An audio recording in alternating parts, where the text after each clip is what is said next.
So I've been getting different requests, some here in campus, some online, people asking me to share my opinion and my thoughts about the General Mkhwanazi, the South African Police Services, the one who is based in KwaZulu-Natal, always involved in the shootout between police and criminals.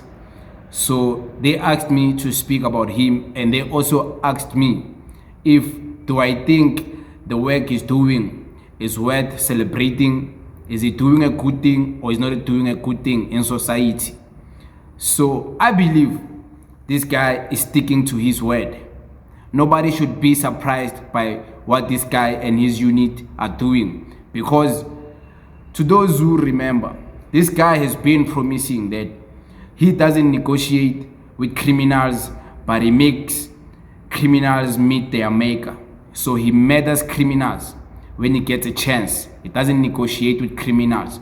So you can't hold him against his constituency, because his constituency is aligned with the actions. So he's a man of his word after all. So I respect people who say something and stick by it. So shout out to him for sticking by the promises he made to the public. So I respect him as a man of his word, and for him dealing with crime the way he's dealing with it.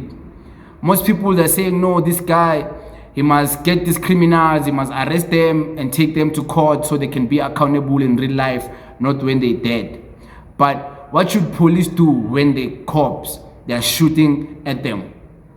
What should police do? Sit there and allow these criminals to shoot at them? No. Of course, they have to retaliate and defend themselves and self-defend, because who's gonna just sit there while you're a police officer and you have a gun next to you and you just sit there and allow criminals to shoot at you? First of all, you are the one responsible for dealing with this crime that these criminals are doing. So it's his responsibility to make sure he mitigates crime, he mitigates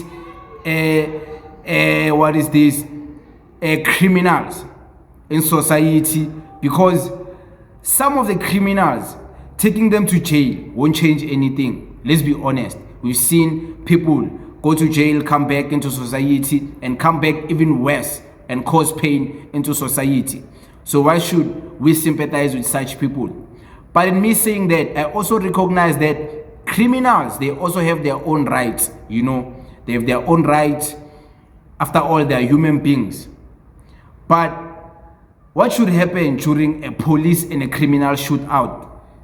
Of course, situations like this are going to be reported. Situations like this are going to happen whereby the police end up shooting the criminals and the criminals also shooting the police, because this guy, he has lost members of his unit, members of his team, because of criminals who are shooting at them. It's not like this guy is the only one shooting at these people. These people are also retaliating, shooting at the police. And this guy has lost friends. He has lost people who he has been working with within the SAPS. So how dare you want to say this guy is doing a disservice to society, while he's actually trying to stop the crime?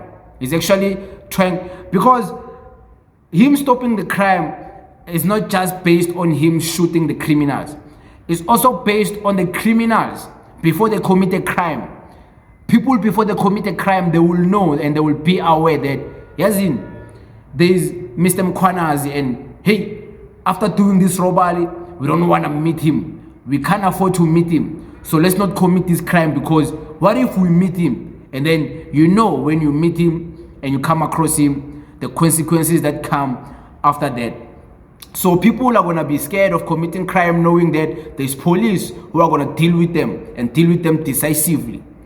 So of course, this is a deep issue. You can also try and defend the criminals and speak about the reasons why they're doing crime. Some people will say they're doing crime because they're unemployed. The government is not offering them jobs. Some people are going to say these people are doing crime because there's nothing else to do. There's a lot of ways to justify the crime. And there's a lot of ways to justify the police dealing with the crime. But we can't justify the crime because the crime is causing more problems in society than the police dealing with the crime. So I think that's my thoughts. Of course, there's deeper issues to situations like this, and there's deeper analysis. I'm gonna dive into that one day, maybe when I'm invited to a podcast. But right now, I think you guys understand where I stand with this, and that is my position. Thank you very much.